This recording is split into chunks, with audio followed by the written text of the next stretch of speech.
नमस्कार दोस्तों, मैं हूं मनविंदर और मेरे शो में आप सभी लोगों का बहुत स्वागत है। वामपंथियों को श्री राम के मंदिर में कितनी आस्था है, ये तो सीताराम येचुरी ने बता दिया है। मैं तो ये नहीं समझ पा रही हूँ कि इनका नाम सीताराम क्यों रखा गया? वैसे इस सवाल का भी उत्तर है। भारतीय समाज में नाम जो है वो माता-पिता रखते हैं। इनका नाम भी इनके माता-पिता ने ही रखा होगा। और नाम रखा सीताराम, येचुरी इनका सरनेम है, सेकंड नेम। और एक बात और है, औलाद बाद में कैसी निकलती है, ये किसी माता-पिता को पता नहीं होता। अब इन्हें श्री राम में श्रद्धा नहीं है, क्यों? इसी पर बात करते हैं। आप जान रहे हैं कि रामलला के मंदिर में विराजमान करने के लिए प्राण प्रतिष्ठा समारोह का पूजन 16 जनवरी से शुरू हो जाएगा और 12 जनवरी तक भव्य आयोजन होगा। उस दिन श्री रामलला को मंदिर में विराजमान किया जाएगा, प्राण प्रतिष्ठा होगी। ये दिन कितना शुभ होगा!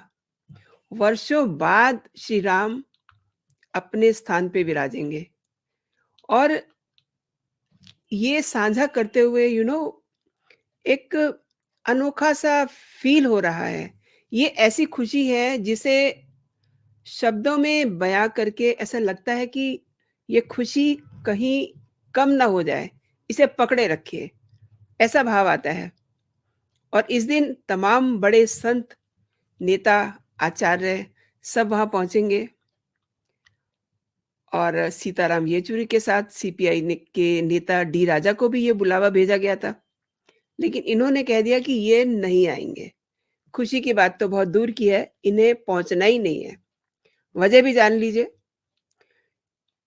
सीपीएम भारत की सबसे बड़ी वामपंथी पार्टी है और वामपंथी का मूल क्या है?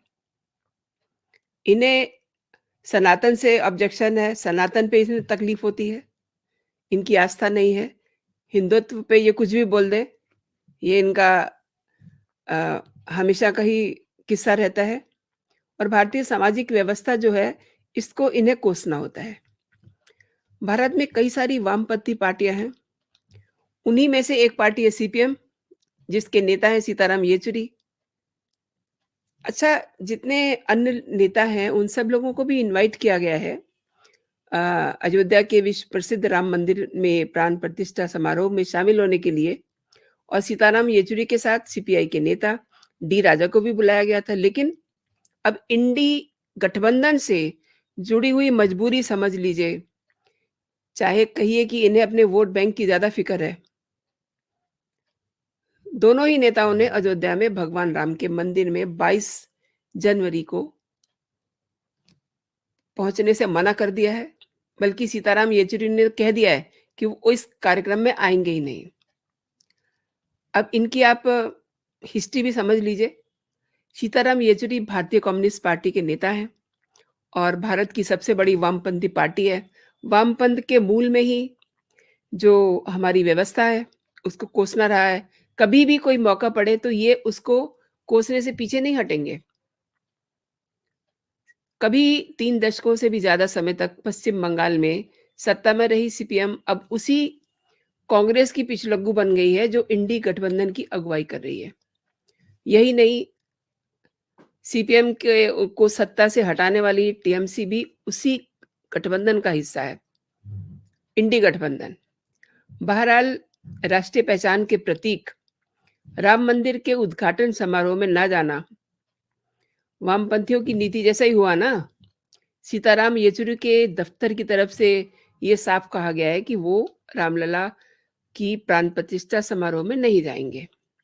यही जवाब आया है डी राजा की तरफ से भी और तमाम सारे लोगों को इनविटेशन भेजे जा रहे हैं और ये क्रम काफ़ी दिनों से चल रहा है। श्री राम जन्मभूमि तीर्थ क्षेत्र ट्रस्ट के चेयरमैन नृपेंद्र मिश्र की तरफ से आमंत्रण पत्र गणमान्य व्यक्तियों को भेजे जा रहे हैं। कांग्रेस अध्यक्ष और राज्यसभा सांसद मल्लिकार्जुन खड़गे, कांग्रेस की पूर्व अध्यक्ष और लोकसभा सांसद सोनिया गांधी, लोकसभा में कांग्रेस दल के नेता अधीर रंजन चौधरी जैसे बड़े विपक्षी नेताओं को भी इस आयोजन पे पहुँचने के लिए न्योता दिया गया है। लेकिन अब यहाँ भी एक टेक्निकल इश्यू फँस रहा है। देखना ये होगा कि सोनिया गांधी भी रामलला के इस भव्य आयोजन में पहुँचती हैं या नहीं? क्योंकि प्रियंका वाड्रा और राहुल गांधी को तो बुलाया नहीं गया। एक बात और समझ लीजिए कि भारतीय परिवारों में जब हम निमंत्रण देते हैं किसी परिवार को तो उसके बड़े को देते हैं निमंत्रण। जो भी घर में बड़ा होता है तो सोनिया ऑब्वियसली बड़ी हैं, प्रियंका और राहुल गांधी की माताजी हैं। तो इस नाते उनको निमंत्रण दिया गया है और इस प्रोग्राम में शामिल होने के लिए पूर्व प्रधानमंत्री डॉक्टर मनमोहन सिंह और एचडी देवेगौड़ा को भी आमंत्रित किया गया है और प्रतिभा पाटिल हैं पूर्व राष्ट्रपति और रामनाथ कोविंद हैं पूर्व राष्ट्रपति। मीन्स जितने भी प्रमुख पार्टियों के प्रमुख लोग हैं उन सबको इस ऐतिहासिक कार्यक्रम में शामिल होने के लिए आमंत्रित किया गया है। इवन आम आदमी पार्टी के जो सुप्रीमो हैं अरविंद केजरीवाल और बीएसपी की सुप्रीमो मायावती, उनको भी इनवाइट किया गया है। इस कार्यक्रम में राम मंदिर आंदोलन के लिए पूरा जीवन अपना सब कुछ खपा देने वाले लाल कृष्ण आडवाणी और मुरली मनोहर जोशी जैसे वयोवृद्ध नेताओं को भी बुलाया गया है और ये देखना बड़ा दिलचस्प होगा कि इन नेताओं की कितनी आस्था है श्री राम में और कितनी आस्था है वोटों में। कौन कौन पहुंचता है, कौन कौन वहां जाकर के अपनी आस्था व्यक्त करता है। एक्चुअली सबको बुलाया गया है। रामलला के मंदिर में विराजमान रामलला को मंदिर में विराजमान करने के लिए जो प्राण प्रतिष्ठा समारोह है उसकी शुरुआत 16 जनवरी से शुरू हो जाएगी। इतना भव्य कार्यक्रम होने वाला है ये। काशी के गणेश्वर शास्त्री द्रविड़ लक्ष्मीकांत दीक्षित पूजा संपन्न कराएंगे और प्राण प्रतिष्ठा पूजन के बाद 48 दिन तक मंडल की पूजा होगी। इसमें अभिषेक समारोह और विश्व प्रसन्न तीर्थ अपने नेतृत्व में पूरी करवाएंगे।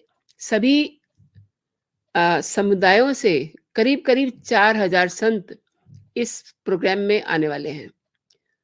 प्रधानमंत्री नरेंद्र मोदी 22 जनवरी को वहां पहुंचेंगे और रामलला की जब प्राण प्रतिष्ठा होगी तो जितने बड़े मंदिर हैं देश के, भारत में जितने बड़े मंदिर हैं उन सब जगहों पे पूजा अर्चना की जाएगी।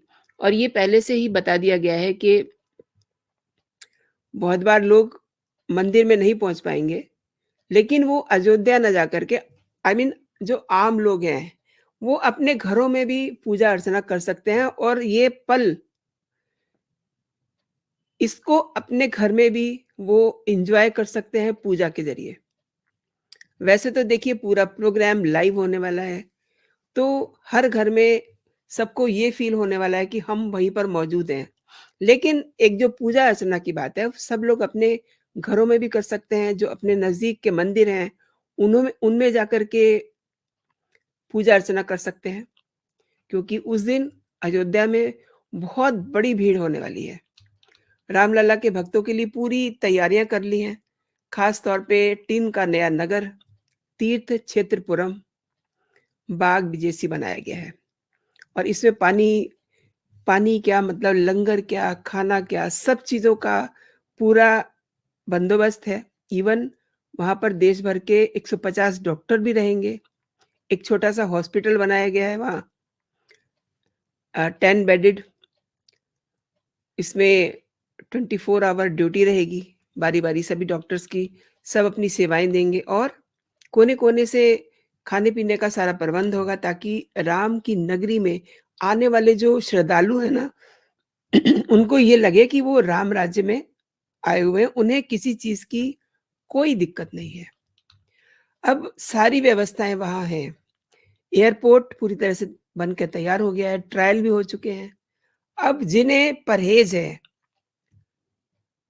जिन्हें श्रद्धा नहीं है श्री राम में, जिन्हें चिंता है अपने वोटों की, जिन्हें चिंता है कि उनके हाथों से मुस्लिम वोट फिसल ना जाए, वो बैठे अपने घर में, उन्हें कोई ज़रूरत भी नहीं है जाने की।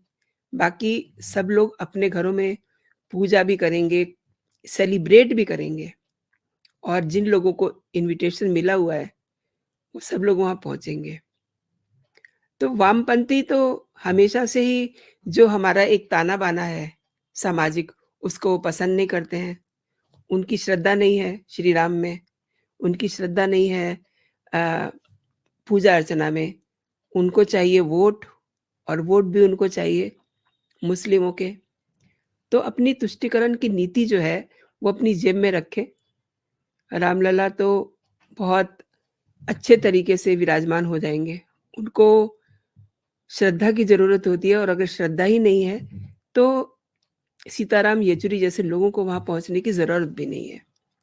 तो दोस्तों आपने मेरा ये वीडियो देखा। मैं चाहूँगी कि आप मुझे अपने कमेंट के ज़रिए ये बताएँ कि आपको मेरा वीडियो कैसा लगा? आप क्या कहते हैं? सीताराम येचुरी जैसे वामपंथी नेताओं के लिए जो अपने वोट्स की फ़िक्र करते हैं कि उनका वोट बैंक जो है उनके हाथ से ना निकल जाए। आप क्या कहते हैं? और आपको अगर मेरे कंटेंट पसंद आ रहे हैं, तो आप मेरे चैनल को सब्सक्राइब भी कर सकते हैं। अपना और अपनों का ख़्याल रखिए दोस्तों। अभी के लिए इतना ही। जय हिंद, जय भारत।